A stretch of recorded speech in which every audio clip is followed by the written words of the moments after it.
자, 올해부터 보셔야 될 거 22년도 문제인데, 22년도 문제는 조금 스트레스를 좀 많이 받을 거예요. 문제 자체가 그렇게 정합성이 아주 뛰어난 문제들이 아니기 때문에 평균도 높은 편도 아니었고, 그리고 문제 자체가 아마 1번부터 풀면서 되게 스트레스를 많이 받았을 겁니다. 왜냐면 이제 하나씩 보시겠지만 이 22년도 1번 문제는 문제 자체가 좀 안 맞아요.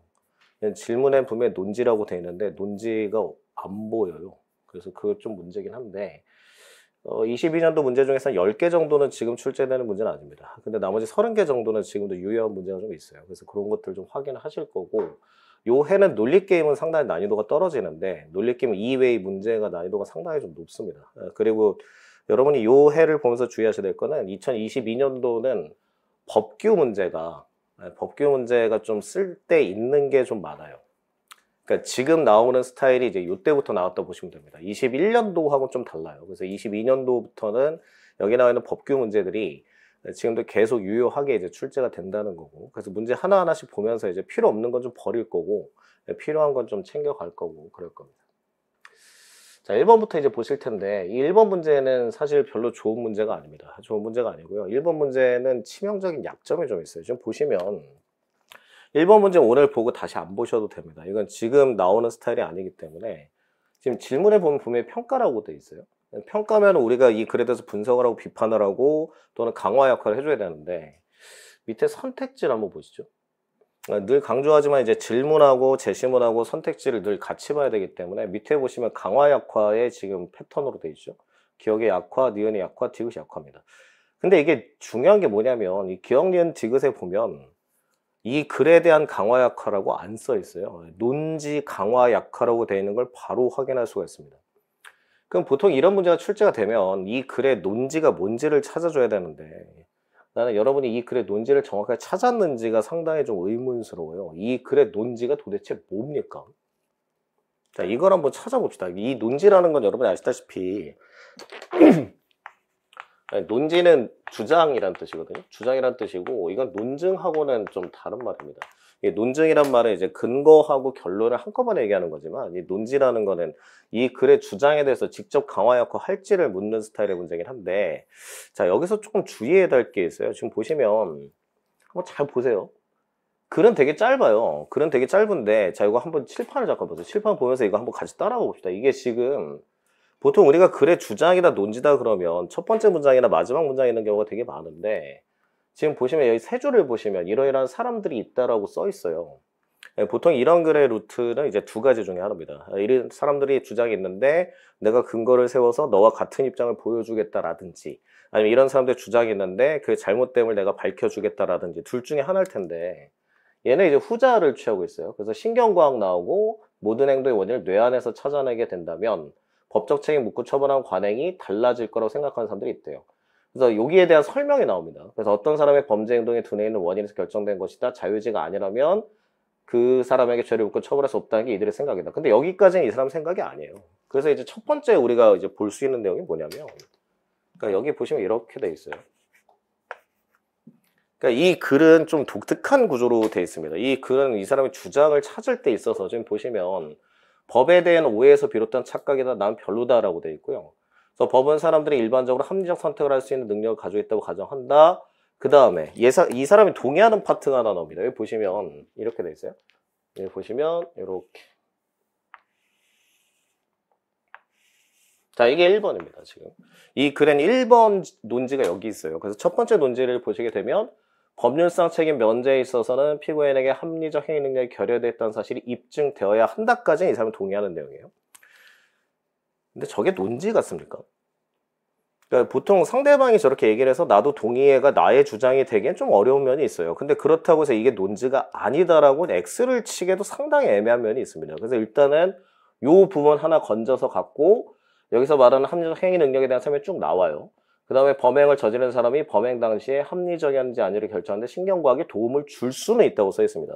근데 그러나 다음에 또 보시면, 사람들이 이러한 최소한의 합리성 기준을 일반적으로 충족하지 못하는 걸 신경과학이 보여주지 않는 한 책임에 관한 거 못 바꾼다. 그래서 결국 여기 있어요. 이렇게.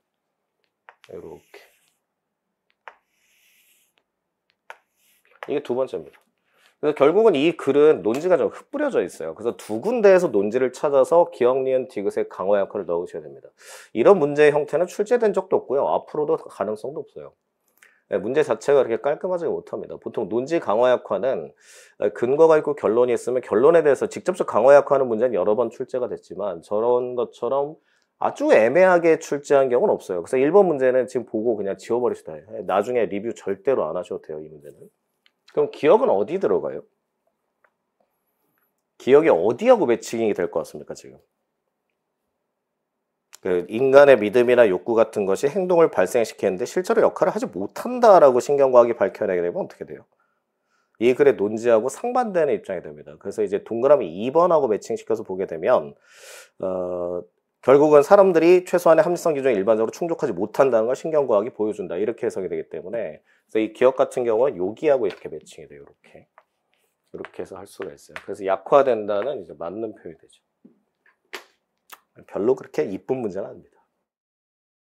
그럼 니은은 어디 있어요?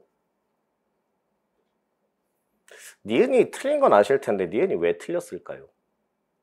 자, 질문을 잘 보시면 논지 강화약화입니다. 그럼 니은을 한번 찬찬히 읽어보세요. 인간이 가진 합리적 행위 능력 자체가 특정 방식으로 진화한 두뇌의 생물학적 특성에서 기인한다라고 되어 있습니다. 지금 보시면 이제 어디서 왔다 이렇게 되어 있어요. 그 원인 관계. 이 원인 관계하고 이 글의 논지하고는 어떤 관련이 있습니까? 전혀 관련이 없습니다. 그래서 니은은 강화, 약화도 아닙니다. 그냥 뻘소리예요, 뻘소리. 니은은 그래서 X입니다. 그래서 니은 X고 얘는 무관한 거 쉽게 얘기하면 무관한 선지가 됐어요.